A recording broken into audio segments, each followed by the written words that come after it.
Suportado ning JDN Realty Group ing pamagpasikan king civic participation kay batyang gewang satellite venue ning Commission on Elections o COMELEC Angeles City ing New Point Mall para king voter registration.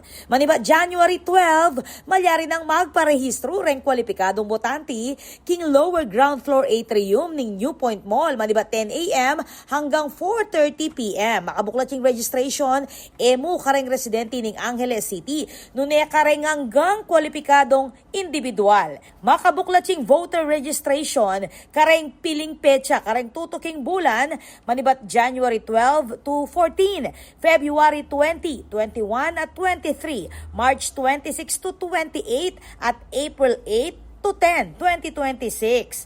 Agpangking JDN Realty Group kapag nasaning inisyatibang iti inggawang mas accessible ing voter registration at ayamuyot la reng mas marakala Pilipino ang makisan metong king demokratikong proseso. Ako po, Patricia Mamangon para king News Force Pampanga. Balitang tutuking balen, susuyo.